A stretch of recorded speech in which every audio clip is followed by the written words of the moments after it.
Bismillahirrahmanirrahim. Assalamualaikum warahmatullahi wabarakatuh. Waalaikumsalam warahmatullahi wabarakatuh. Alhamdulillahi rabbil alamin. Allahumma fasalli wa sallim ala sayyidina wa nabiyyina wa maulana Muhammadin sayyidil anbiya'i wal mursalin wa ala alihi wa sahbihi ajma'in, amma ba'du. Bapak Ibu para jamaah sekalian yang disayangi Allah dan dicintai Allah, sebelum kami dan kita lanjutkan pelajaran kita, kami akan memberikan informasi. Yang pertama, insyaallah di pondok pesantren kami Al-Islami Nurul Anwar Amburawang Darat, pesantren kesetaraan yang lengkap, ada tingkat SD, SMP dan SMA. Kami mempunyai program baru, yaitu memberikan pelajaran sekolah gratis kepada kepada dua golongan.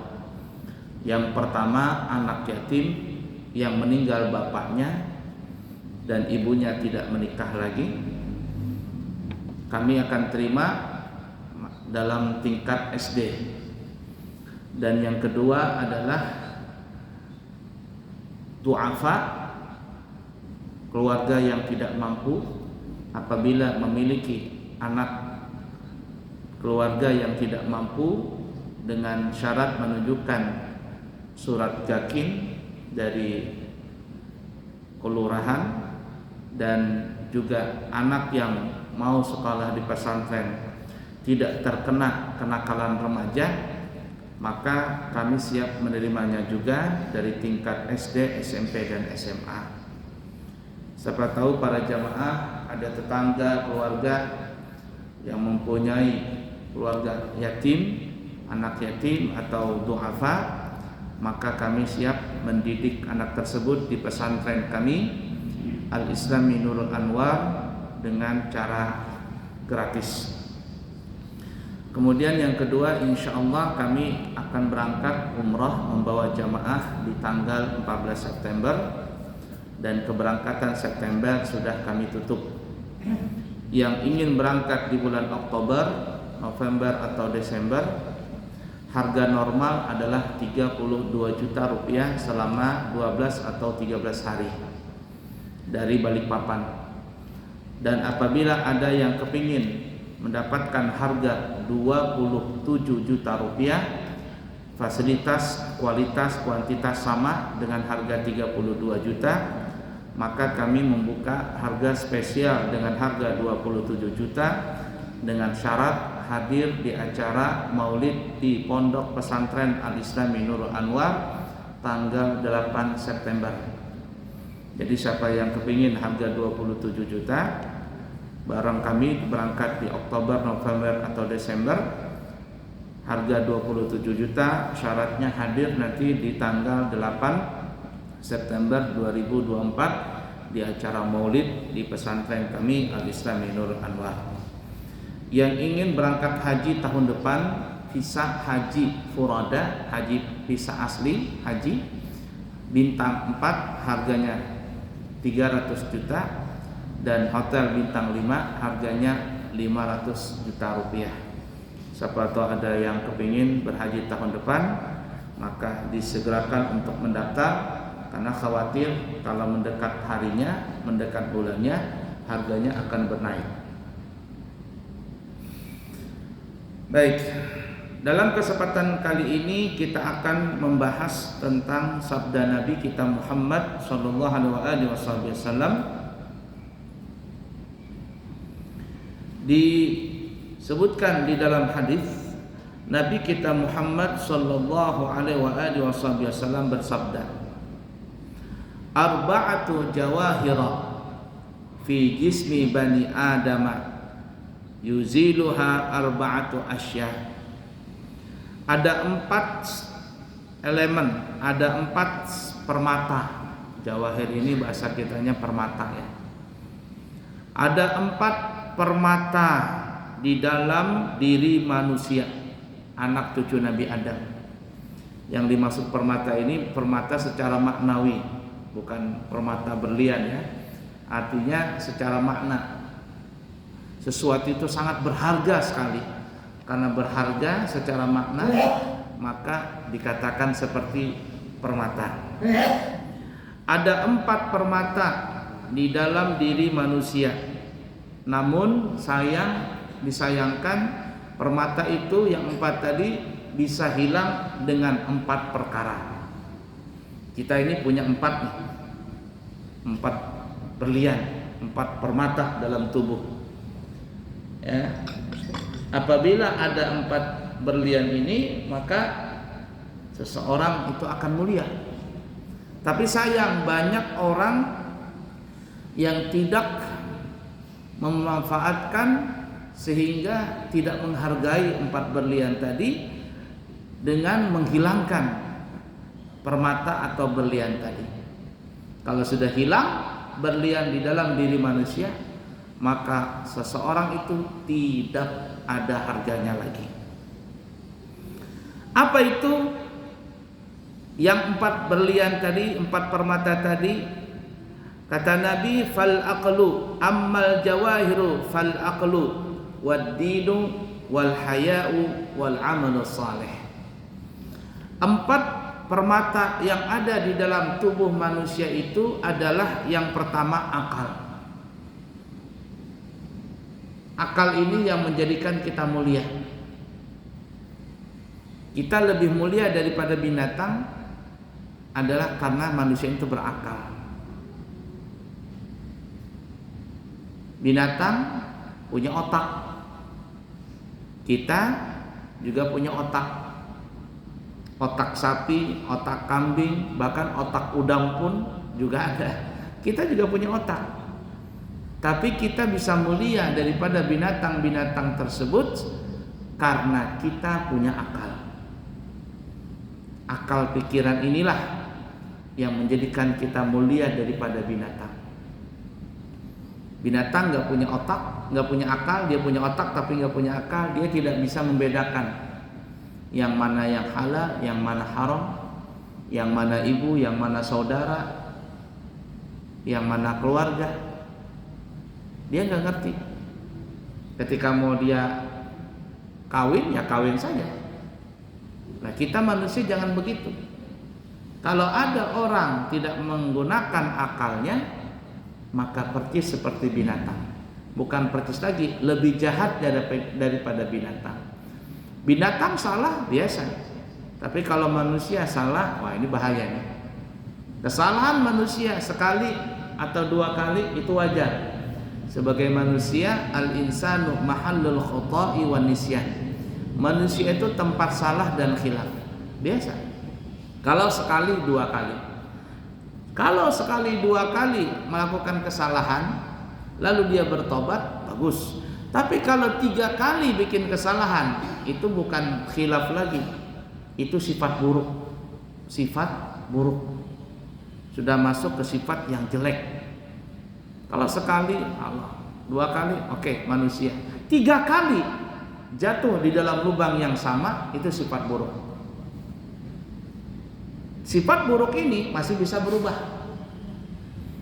Artinya seseorang itu kalau ingin mendapatkan hidayah harus cari hidayah tersebut, dijemput hidayah tadi.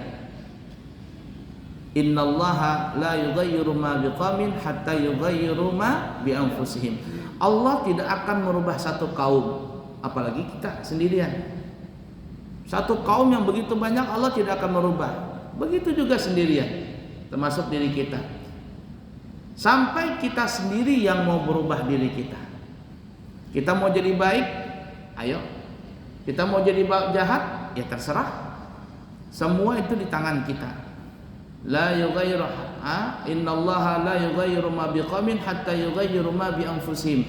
Allah tidak akan merubah satu kaum kecuali kaum itu yang merubah sendiri. 3 kali bikin kesalahan, sifat buruk. Jemput hidayah, bertobat, maka insya Allah Allah akan berikan hidayah. Tapi kalau ada orang melakukan lebih daripada 3 kali, 4 kali, 5 kali, dan seterusnya, ini bukan lagi yang namanya manusia, bukan lagi namanya khilaf, bukan lagi namanya sifat buruk, itu sudah masuk karakter. Karakter manusia sudah seperti itu tidak bisa berubah-ubah sudah. Sehingga ada yang Nabi mengatakan kalau seandainya ada orang di umur 40 tahun nih, tidak mau berubah-ubah, tidak mau berubah menjadi baik, maka orang tersebut akan meninggal dengan kebiasaan yang di atas 40 tahun itu. Ada orang suka berzina, sudah 40 tahun lewat nih, masih saja berzina, masih saja berselingkuh, sampai mati dia tetap begitu. Ada orang di atas 40 tahun kalau jualan menipu, menukar, mengurangi timbangan, takaran, ukuran, berbohong dan sebagainya, sampai mati seperti itu dia. Karena itu bukan lagi sifat buruk, tapi memang sudah karakter mendarah daging, perilaku yang tidak baik tadi. Nah, jadi akal tadilah yang menjadikan kita mulia. Yang kedua, waddin, agama. Inna dina indallahi Islam.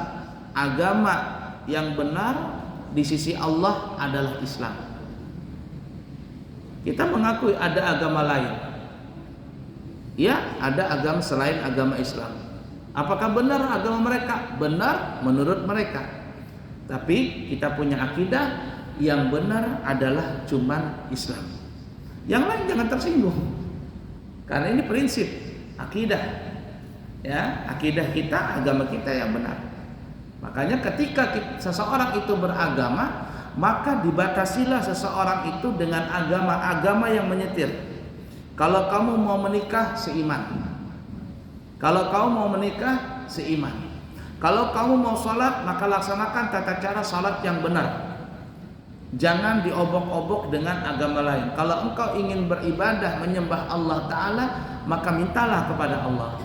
Kalau ingin berangkat haji atau berangkat umrah, berangkatlah ke Mekah. Jangan berangkat ke lain. Agama yang menyetir. Selama seseorang itu punya agama, maka orang itu akan mulia. Dan agama ini kata Nabi adalah jawahir, termasuk permata berlian di dalam tubuh manusia.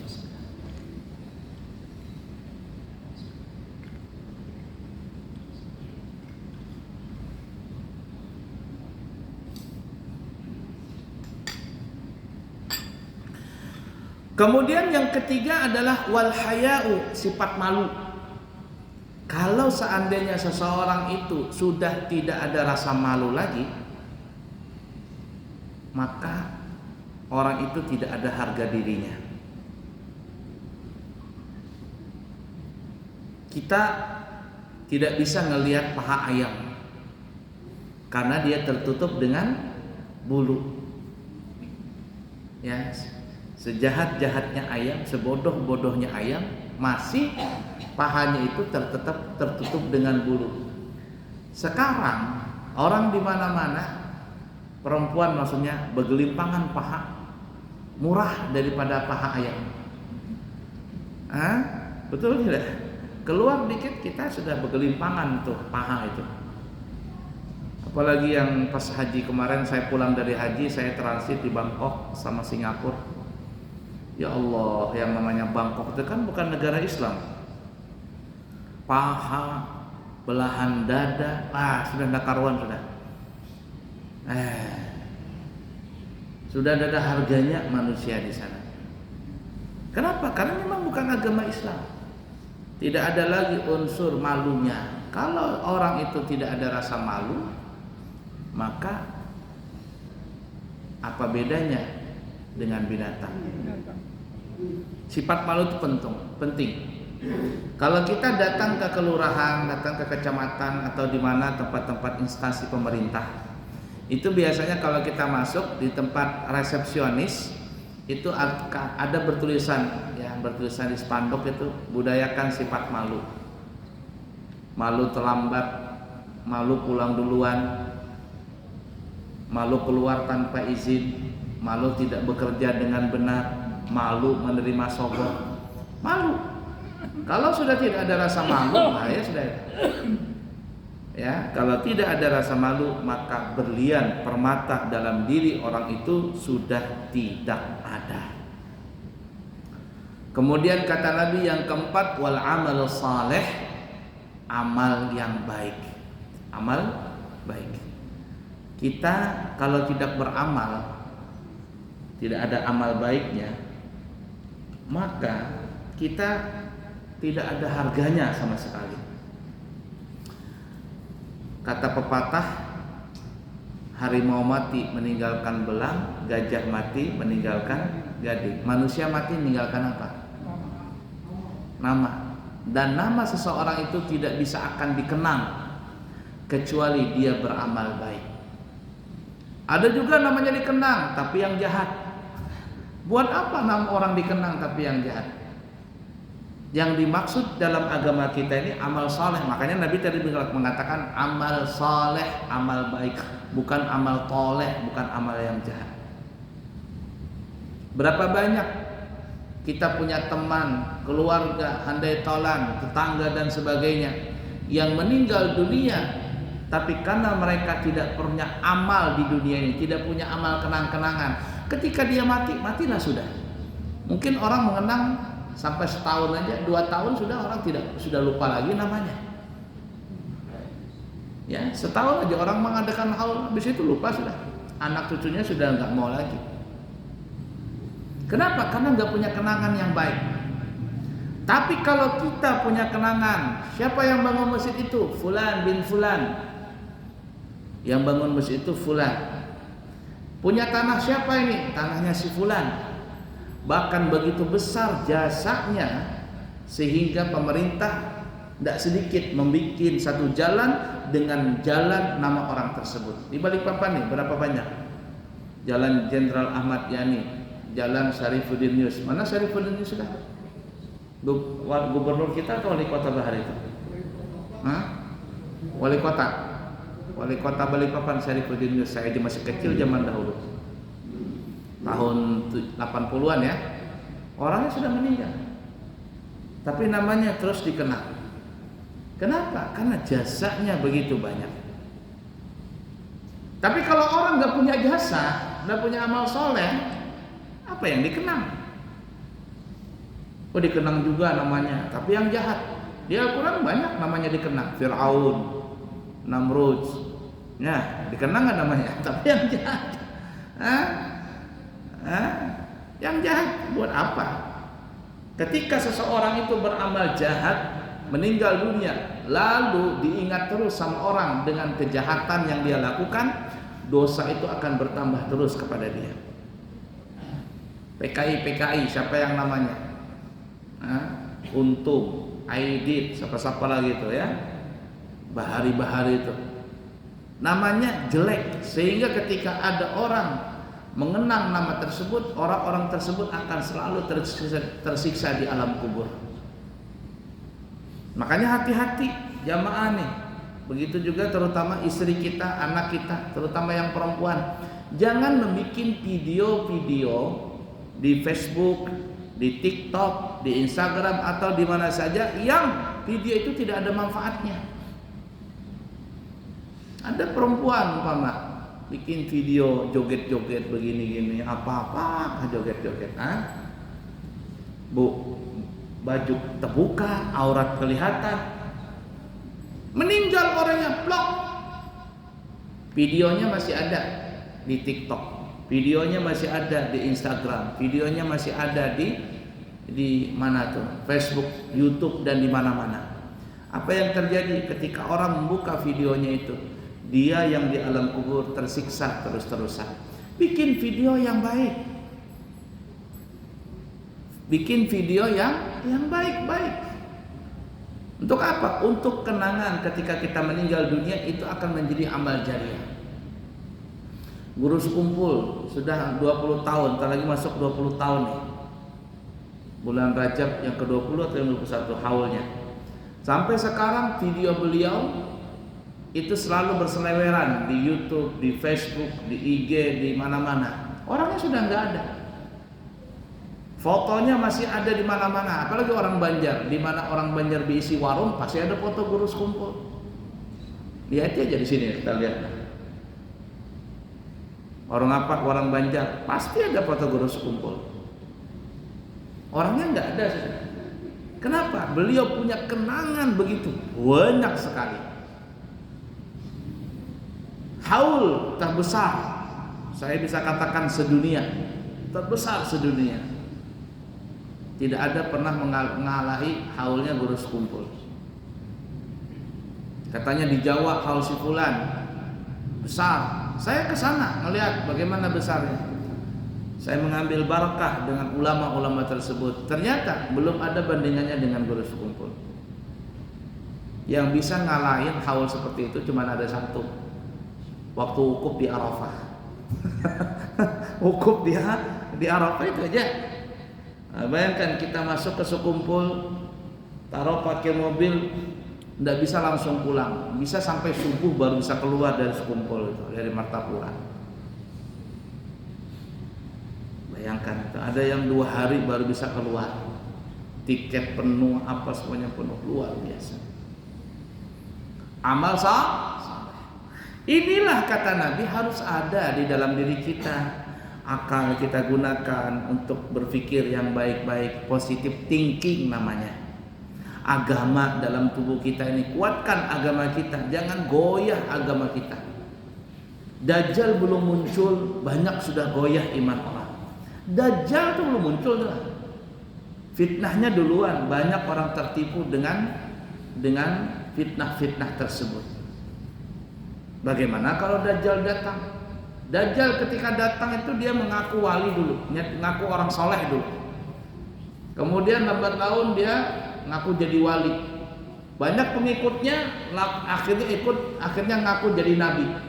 Banyak pengikutnya akhirnya ngaku jadi Tuhan. Itu Dajjal. Nah, kita di Indonesia banyak pengikutnya. Makanya paling hebat di dunia ini itu polisi Indonesia. Kalau luar negeri yang ditangkap penjahat, pembunuh, perampok. Di Indonesia Nabi ditangkap. Polisi nangkap Nabi, polisi nangkap Jibril. Kenapa? Saking banyaknya orang yang ngaku jadi wali, orang yang ngaku jadi Nabi, orang yang ngaku jadi Jibril ditangkap. Cuman satu lagi, belum ada lagi yang ngaku jadi Tuhan. Cuman ada dulu KTP baru tahun berapa itu, KTP-nya namanya Tuhan. Namanya tuh Tuhan. Ada juga namanya Allah. KTP namanya Allah. Di mana itu Bahar itu? Tahun berapa itu tersebar?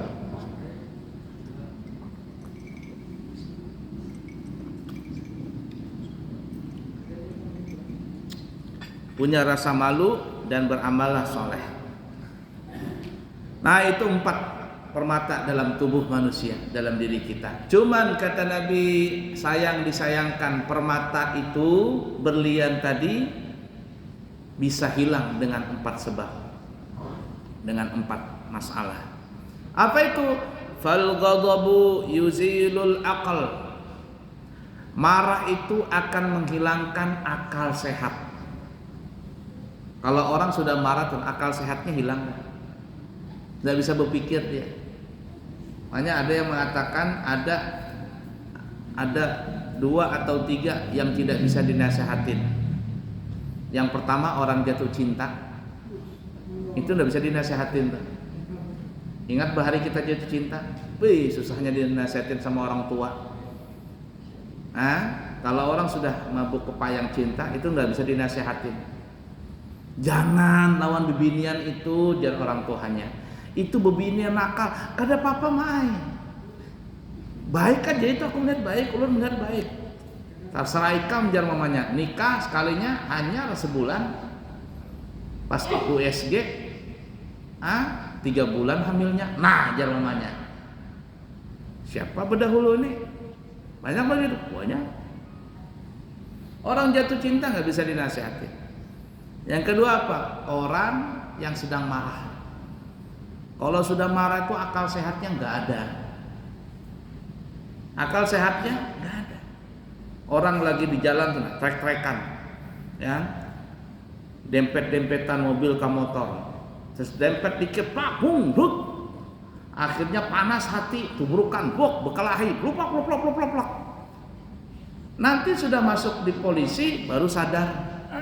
Waktu begitu nggak sadar dia,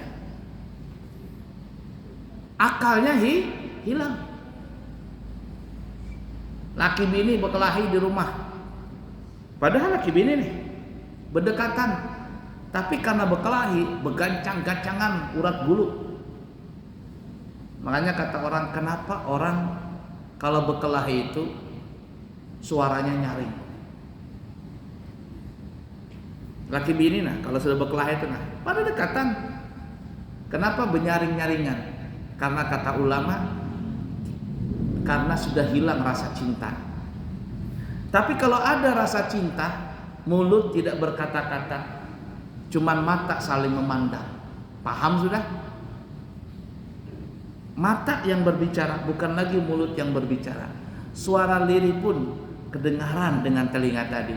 Bukan hanya yang telinga mendengar, hati pun bisa mendengar. Kenapa? Karena ada rasa cinta tadi. Tapi kalau sudah ada marah, dekatan nih suami istri, nyaring berkelahi sampai kedengaran tetangga. Bahkan yang lebih parah lagi, dibikin, diupload di video, disebarkan itu, bikin status di Facebook, di apa, supaya orang tahu semuanya. Ketika sudah tersebar berita itu, orang pada tahu, baru dia sadar, aduh malunya, malu. Itu yang tadi Nabi kata bilang, fal ghadabu yuzilul akal. Orang yang marah akalnya hilang. Akalnya hilang. Setelah terjadi baru menyesal. Nah, jadi dua itu yang tidak bisa dinasihati itu orang yang jatuh cinta dan orang yang sedang marah, itu susah dinasihati.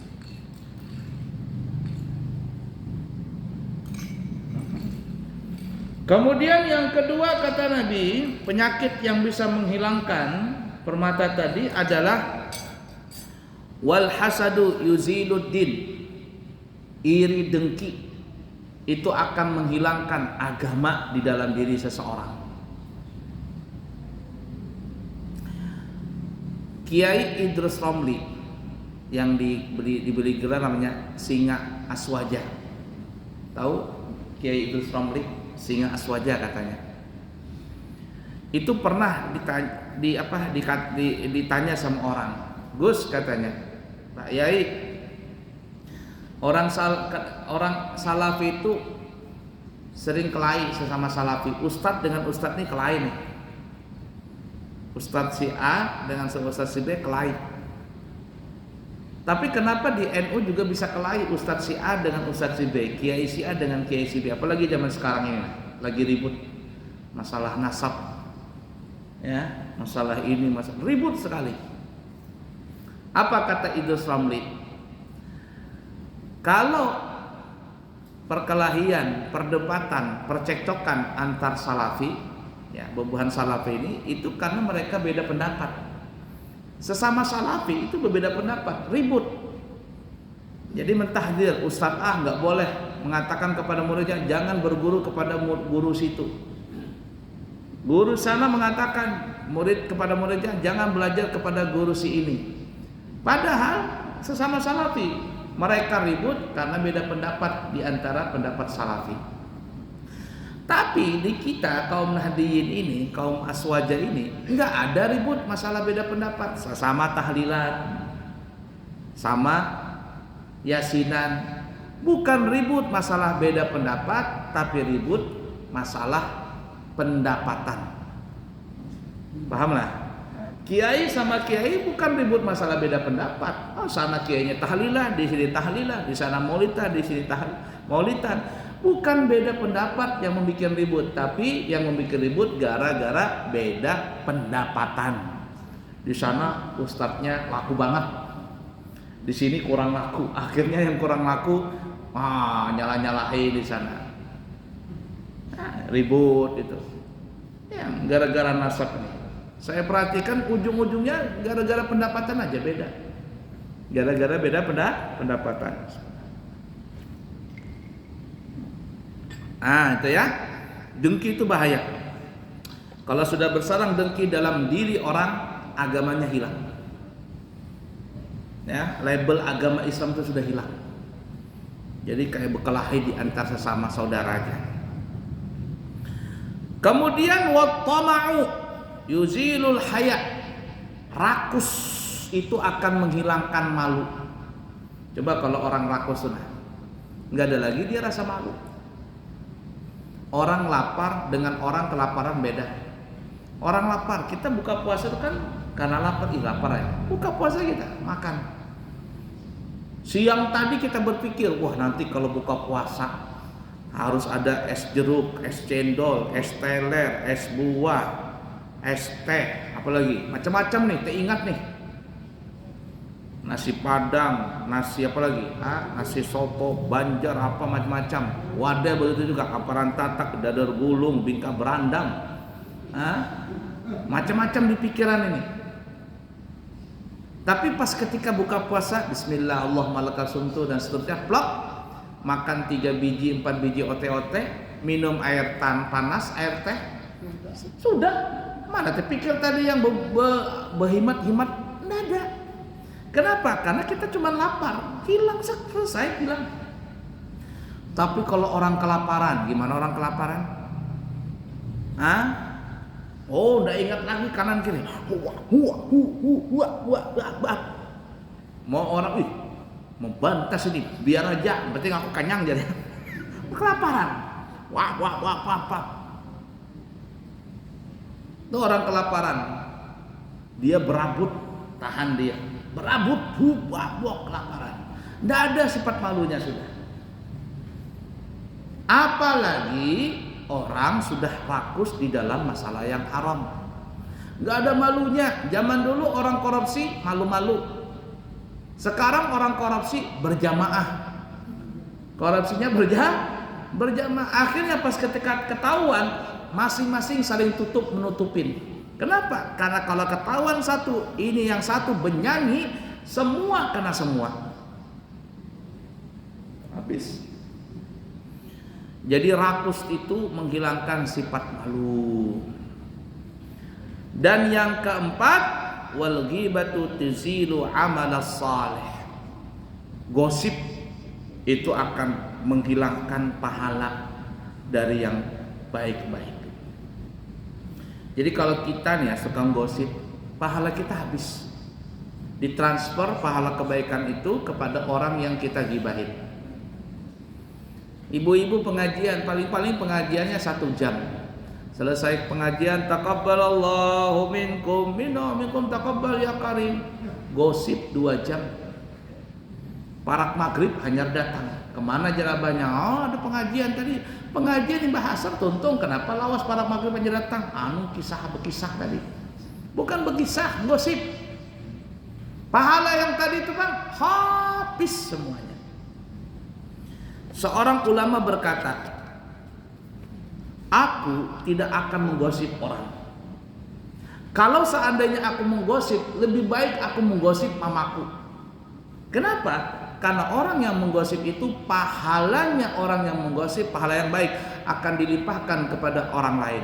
Buat apa aku menggosip orang, pahala yang aku punya kulimpahkan kepada orang lain? Lebih baik pahalaku tuh kuberikan lawan mamaku.